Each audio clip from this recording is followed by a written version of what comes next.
ನಮಸ್ತೆ. ನಿಮ್ಮದಿ ನೆಮ್ಮದಿ ಖುಷಿಯಾಗಿರಲು ಇದೊಂದೇ ಹಾದಿ ಬರ್ದಿರೋದು ಪದಚಿಹ್ನ.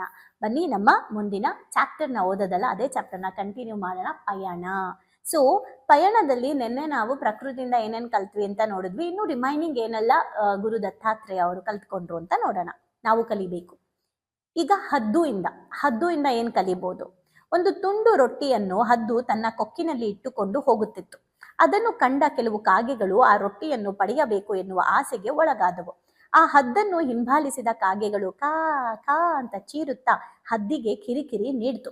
ಕಾಗೆಗಳ ಕಾಟ ತಾಳಲಾರದೆ ಆ ಹದ್ದು ತನ್ನ ರೊಟ್ಟಿಯನ್ನು ಕೆಳಗೆ ಚೆಲ್ಲಿತು. ಕಾಗೆಗಳೆಲ್ಲವೂ ಆ ರೊಟ್ಟಿಯ ಚೂರಿನತ್ತ ಧಾವಿಸ್ತು. ಹದ್ದಿಗೆ ನೆಮ್ಮದಿ ಸಿಕ್ತು. ಕೆಲವೊಮ್ಮೆ ಕಷ್ಟವಾದರೂ ವಿನಾಕಾರಣ ಮನಸ್ಸಿಗೆ ಅಹಿತ ಉಂಟು ಮಾಡುವ ಕೆಲವು ವಿಷಯ, ಸಂಬಂಧ, ಪದವಿ ಏನೇ ಇದ್ರೂ ಅದನ್ನ ರೊಟ್ಟಿಯಂತೆ ಕೆಳಗೆ ಬಿಟ್ಬಿಟ್ರೆ ನೆಮ್ಮದಿಯಾಗಿರ್ತೀವಿ ಅನ್ನೋದನ್ನ ಕಲಿಬೇಕು.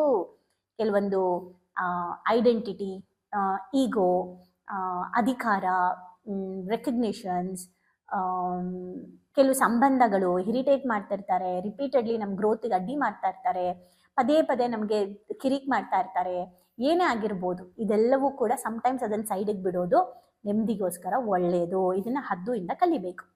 ಜಿಂಕೆಯಿಂದ ಏನು ಕಲಿಬೇಕು? ಮೀನಿಂದ ಏನು ಕಲಿಬೇಕು? ಓಕೆ, ಸಲಗ, ಜಿಂಕೆ, ಮೀನು, ಈ ಮೂರು ಪ್ರಾಣಿಗಳಲ್ಲೂ ಒಂದೇ ಸಾಮ್ಯತೆ ಇದೆ. ಎಲ್ಲವೂ ಒಂದಲ್ಲ ಒಂದು ರೀತಿಯಲ್ಲಿ ಬೇಟೆಗಾರರ ಬಲಿಗೆ ಬಿದ್ದು ಬೀಳುತ್ತೆ. ಅದಕ್ಕೆ ಮುಖ್ಯ ಕಾರಣ ಏನಂದ್ರೆ ಆಸೆ. ಒಂದು ಸಲಗವನ್ನ ಹಿಡಿಯಲು ಪಳಗಿಸಿದ ಹೆಣ್ಣಾನೆಯನ್ನ ಬಳಸ್ತಾರೆ. ಗಂಡು ಆನೆ ಅಂದ್ರೆ ಒಂಟಿ ಸಲಗಾನ ಹಿಡಿಬೇಕು ಅಂದ್ರೆ ಯಾರ ಕೈಲೂ ಆಗಲ್ಲ. ಓಕೆ, ಕೆಲವೊಂದು ಟ್ರೈನ್ ಮಾಡಿ ಒಂಟಿ ಸಲಗಾನ ಹಿಡಿತಾರೆ. ಮದ್ದು ಏನು ಹೇಳ್ತಾರೆ, ಈ ಮದ್ದು ಬಂದ್ಬಿಟ್ಟಿದೆ ಅದಕ್ಕೆ ಅಂತ ಹೇಳ್ತಾರಲ್ವಾ, ಮದ ಏರಿದೆ ಅಂತ. ಸೊ ಆ ಮದನ ಇಳಿಸೋಕೆ ಟ್ರೈನ್ಡ್ ಆನೆಗಳಿಂದ ಎಲ್ಲ ಮಾಡ್ತಾರೆ. ಆದ್ರೆ ಗಂಡು ಒಂದು ಒಂಟಿ ಸಲಗಾನ ನಾವು ಪಳಗಿಸ್ಬೇಕು ಅಂತ ಅಂದ್ರೆ ಸೊ ಪಳಗಿಸಿದ ಹೆಣ್ಣಾನೆಯನ್ನ ಬಳಸ್ತಾರೆ. ಅಂದ್ರೆ ಹೆಣ್ಣಾನೆಯನ್ನ ಸೇರ್ಬೇಕು ಅಂತ ಸಲಗ ಕೂಡ ಹೋಗಿ ಸಿಗಾಕೊಳ್ಳುತ್ತೆ. ಆಸೆ, ಆಕರ್ಷಣೆಗೆ ಹೋಗಿ ಸಿಗಾಕೊಳ್ತು. ಅದೇ ತರಾನೇ ಜಿಂಕೆ ಹಿಡಿಬೇಕು ಅಂದ್ರೆ ವಿಶೇಷವಾದ ಮೃದಂಗನಾದವನ್ನ ಬಳಸ್ತಾರಂತೆ.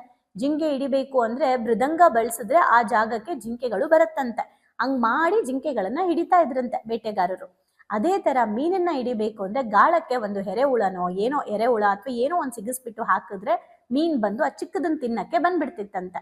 ಸೊ ಅದೇ ಥರ ಇಲ್ಲಿ ನಾವು ನೋಡ್ಬೇಕಾಗಿರೋದು, ಹೀಗೆ ಮನುಷ್ಯನು ಅತಿಯಾದ ಆಸೆ ಅಥವಾ ಆಕರ್ಷಣೆಗಳ ಒಳಗಾಗಿ ಅದನ್ನು ಪಡ್ಕೋಬೇಕು ಅನ್ನೋ ಹಠದಲ್ಲಿ ನಿಜವಾಗ್ಲೂ ಬದುಕನ್ನ ಮರ್ತು ಬಿಟ್ಟು ಕಳ್ಕೊಂಡ್ಬಿಡ್ತಾನೆ.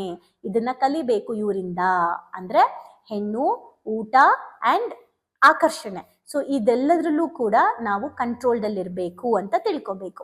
ಮುಗ್ಧ ಬಾಲಕ, ಒಂದು ಪುಟ್ಟ ಮಗುವಿಂದ ಏನ್ ಕಲಿಬಹುದು? ಕಾಮ, ಕ್ರೋಧ ಯಾವುದೇ ಜಂಜಾಟಕ್ಕೂ ಒಳಗಾಗದೆ ಒಂದು ಪುಟ್ಟ ಮಗು ತನ್ನದೇ ಲೋಕದಲ್ಲಿ ನಿಶ್ಚಿಂತ ಭಾವದಲ್ಲಿ ಆನಂದದಿಂದ ನೆಮ್ಮದಿಯಾಗಿರುತ್ತೆ. ಅಂದ್ರೆ ಯಾವ ಕಾಮ, ಕ್ರೋಧ ಅದ್ಯಾವುದು ಇಲ್ದೇನೂ ಸಹ ನೆಮ್ಮದಿಯಾಗಿರಬಹುದು ಅನ್ನೋದು ಮಗುವಿಂದ ಕಲ್ತ್ಕೋಬೇಕು. ಒಂದು ಹುಡುಗಿಯಿಂದ, ಯುವತಿಯಿಂದ ಏನ್ ಕಲಿಬೇಕು?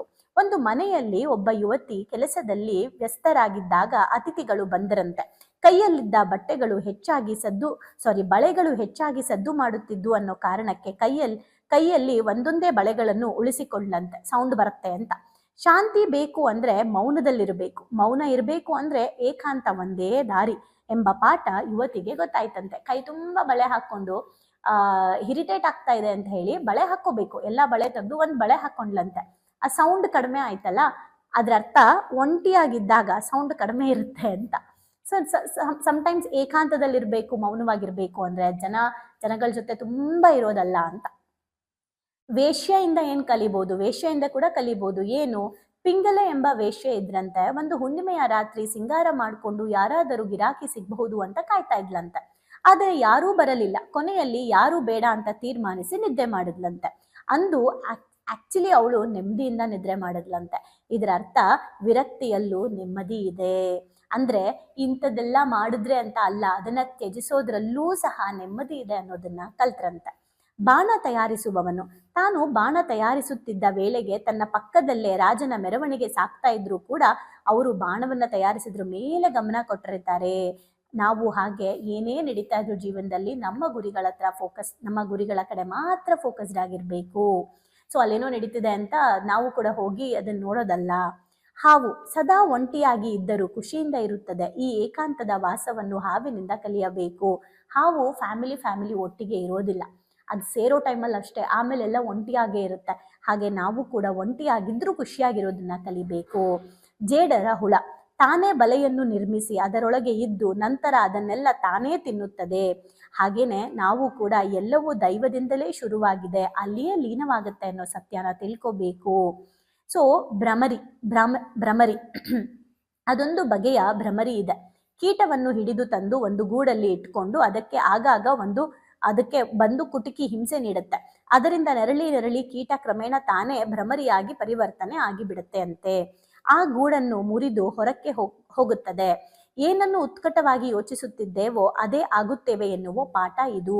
ಯದ್ಭವಂ ತದ್ಭವತಿ ಅಂದ್ರೆ ಯಾರ ಜೊತೆಲಿ ಇರ್ತೀವಿ ಅವ್ರ ತರ ಆಗ್ಬಿಡ್ತೀವಿ ಅಂತ.